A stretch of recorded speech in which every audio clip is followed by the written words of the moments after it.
नमस्कार दोस्तों, हमारे लेसन स्टडी चैनल के करंट अफेयर सेगमेंट में आपका स्वागत है। आज है 22 अगस्त और 22 अगस्त तक एग्जाम के पॉइंट ऑफ व्यू से जितनी भी इंपॉर्टेंट अपडेट्स हैं वो हम यहाँ पर देख लेते हैं। पहला क्वेश्चन है, लार्सन एंड टुब्रो द्वारा हाल ही में एक नया हाइड्रोजन प्लांट कहाँ शुरू किया गया है? ऑप्शन इसमें हजीरा गुजरात, वेल्लोर कर्नाटक, औरंगाबाद महाराष्ट्र या फिर वायनाड केरल। तो इसका करेक्ट आंसर है हजीरा गुजरात। अभी कुछ समय पहले ही एलएनटी ने इंडियन ऑयल कॉर्पोरेशन और रिन्यू पावर के साथ ग्रीन हाइड्रोजन के उत्पादन के लिए एक टाई अप किया था। इस ग्रीन हाइड्रोजन प्लांट का जो उद्घाटन है ये आईओसी के वर्तमान चेयरमैन श्रीकांत माधव द्वारा किया गया है। इस प्लांट की क्षमता लगभग 45 केजी ग्रीन हाइड्रोजन प्रतिदिन उत्पादन की है।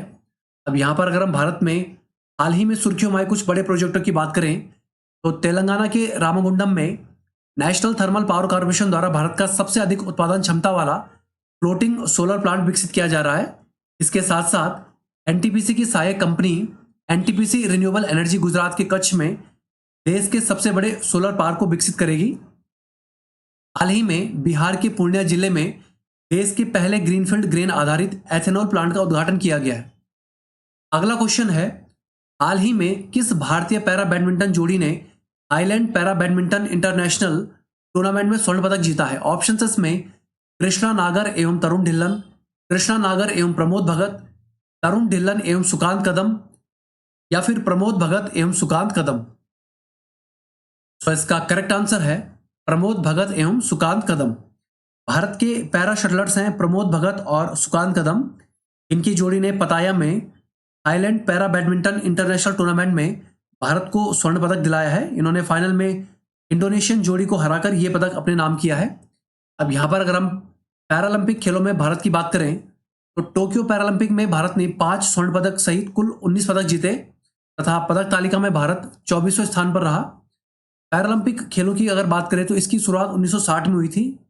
भारत ने 1968 में तेल अबीब पैरालंपिक में पहली बार भाग लिया था। इसके बाद 1984 के पैरालंपिक खेलों के बाद से भारत लगातार इन खेलों में भाग लेता आया है। अगला क्वेश्चन है, हाल ही में केंद्रीय पर्यावरण मंत्री भूपेंद्र यादव ने एक समझौते के तहत नामीबिया से भारत में किस स्थान पर चीतों को लाने की पुष्टि की है? ऑप्शन इसमें राजाजी राष्ट्रीय उद्यान, कोनो राष्ट्रीय उद्यान, गिर राष्ट्रीय उद्यान या फिर काजीरंगा राष्ट्रीय उद्यान। तो इसका करेक्ट आंसर है कोनो राष्ट्रीय उद्यान। ये जो कोनो राष्ट्रीय उद्यान है ये मध्य प्रदेश में स्थित है। नामीबिया के साथ हाल ही में वो एक समझौते के तहत इस देश से 4 मेल और 4 फीमेल चीतों को मध्य प्रदेश के कोनो राष्ट्रीय उद्यान में लाया जाएगा। इसके साथ साथ भारत सरकार दक्षिण अफ्रीका से भी चीतों को लाने का प्रयास कर रही है। यह है हमारे केंद्रीय पर्यावरण मंत्री भूपेंद्र यादव। अब यहाँ पर अगर हम प्रोजेक्ट टाइगर की बात करें तो यह प्रोजेक्ट बाघों के संरक्षण के लिए शुरू किया गया था।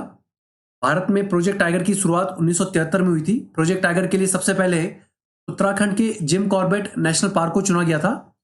उत्तराखंड में जिम कॉर्बेट राष्ट्रीय उद्यान, पश्चिम बंगाल में सुंदरवन राष्ट्रीय उद्यान, मध्य प्रदेश में बांधवगढ़ राष्ट्रीय उद्यान, राजस्थान में सरिस्का राष्ट्रीय उद्यान, असम में मानस राष्ट्रीय उद्यान जबकि केरल में पेरियार राष्ट्रीय उद्यान प्रमुख बाघ संरक्षण केंद्र हैं।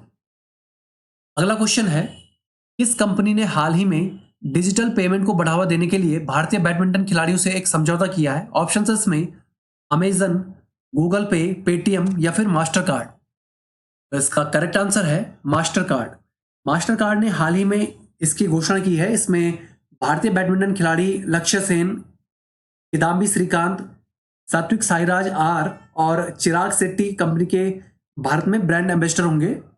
अब यहाँ पर अगर हम डेबिट और क्रेडिट कार्ड के बारे में अगर प्रमुख जानकारी की बात करें तो 20 मार्च 2012 को भारत के राष्ट्रीय भुगतान निगम ने रुपे कार्ड को लॉन्च किया था। रुपे कार्ड भारत का एक घरेलू डेबिट कार्ड है।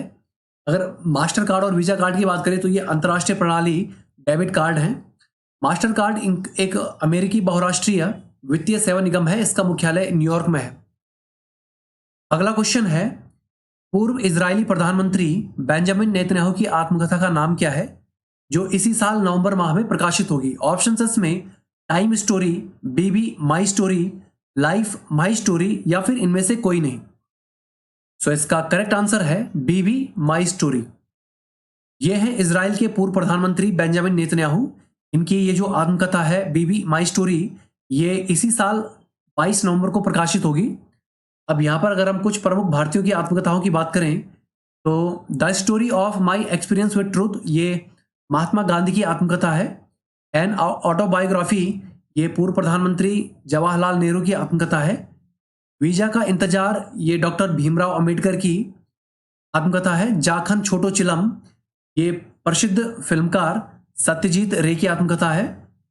प्लेइंग इट माई वे, भारतीय क्रिकेटर सचिन तेंदुलकर की आत्मकथा का नाम है। A shot at history, Abhinav Bindra की आत्मकथा है। अगला क्वेश्चन है, कौन सी राज्य सरकार इसी माह से ग्रामीण ओलंपिक खेलों का आयोजन करने जा रही है? ऑप्शन इसमें हरियाणा, पंजाब, राजस्थान या फिर उत्तराखंड। तो इसका करेक्ट आंसर है राजस्थान। ग्रामीण ओलंपिक राजस्थान में 29 अगस्त से 2 अक्टूबर तक चलेंगे। इसके लिए वर्तमान मुख्यमंत्री अशोक गहलोत जयपुर से ओलंपिक टॉर्च को फ्लैग ऑफ करेंगे। ओलंपिक, पैरालंपिक, अर्जुन और द्रोणाचार्य पुरस्कार विजेता भी इस अवसर पर यहां पर मौजूद रहेंगे। अब यहां पर अगर हम राजस्थान की बात करें तो राजस्थान राज्य की राजधानी जयपुर है। जयपुर को गुलाबी शहर भी कहा जाता है। राजस्थान में बहने वाली लूनी नदी भारत की एकमात्र लवणीय नदी है। घूमर राजस्थान का सबसे लोकप्रिय नृत्य है। भारत का सबसे बड़ा थार मरुस्थल ये राजस्थान राज्य में ही है। माउंट आबू राजस्थान का एकमात्र हिल स्टेशन है। प्रसिद्ध पुष्कर मेला ये राजस्थान में लगता है। अभी वर्तमान में राजस्थान के मुख्यमंत्री हैं अशोक गहलोत। अगला क्वेश्चन है, हाल ही में किसने 110 साल पुराने भारतीय बंदरगाह अधिनियम में संशोधन हेतु एक प्रस्ताव रखा है? ऑप्शन इसमें भारतीय नेवी, जलयान मंत्रालय, भारतीय तटीय राज्य या फिर भारतीय संसद। तो इसका करेक्ट आंसर है जलयान मंत्रालय। भारतीय जलयान मंत्रालय ने 110 साल पुराने इस भारतीय बंदरगाह अधिनियम 1908 में संशोधन हेतु एक ड्राफ्ट भी तैयार किया है। अब यहां पर अगर हम संसद द्वारा हाल ही में पारित किए गए कुछ प्रमुख विधेयकों की बात करें तो संसद द्वारा हाल ही में भारतीय अंटार्कटिक विधेयक 2022 पारित किया गया। इसके साथ साथ वन्य जीव संरक्षण संशोधन विधेयक 2021, राष्ट्रीय डोपिंग रोधी विधेयक 2021, वन संरक्षण संशोधन विधेयक 2022, केंद्रीय विश्वविद्यालय संशोधन विधेयक 2022, सामूहिक विनाश के हथियार संबंधी विधेयक 2022, ये सभी इसमें प्रमुख हैं। अब कुछ इंपॉर्टेंट वन लाइनर्स की बात कर लेते हैं। यहाँ पे भारत सरकार ने केंद्रीय गृह सचिव अजय कुमार भल्ला का कार्यकाल 1 साल के लिए बढ़ा दिया है। लार्सन एंड टूब्रो द्वारा हाल ही में गुजरात के हजीरा में एक नया हाइड्रोजन प्लांट शुरू किया गया है।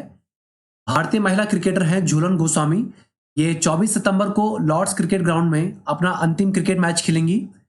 हाल ही में भारत के प्रमोद भगत एवं सुकांत कदम की पैरा बैडमिंटन जोड़ी ने Thailand para badminton international championship में स्वर्ण पदक जीता है।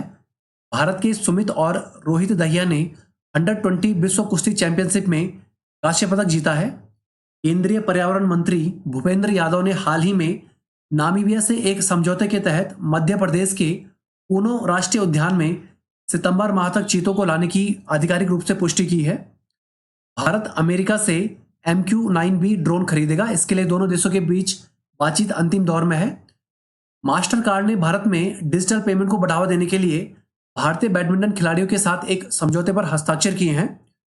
पूर्व इजरायली प्रधानमंत्री बेंजामिन नेतन्याहू की आत्मकथा बीबी माई स्टोरी इसी साल नवंबर माह में प्रकाशित होगी। राजस्थान सरकार 29 अगस्त से 2 अक्टूबर के बीच ग्रामीण ओलंपिक खेलों का आयोजन करने जा रही है। तो friends, that's all for today. अगर आपको हमारी वीडियो यूजफुल लगी हो तो हमारे चैनल को लाइक, सब्सक्राइब करें और अपने फ्रेंड्स के साथ शेयर भी करें। Thank you all, best of luck. मिलते हैं नेक्स्ट वीडियो में।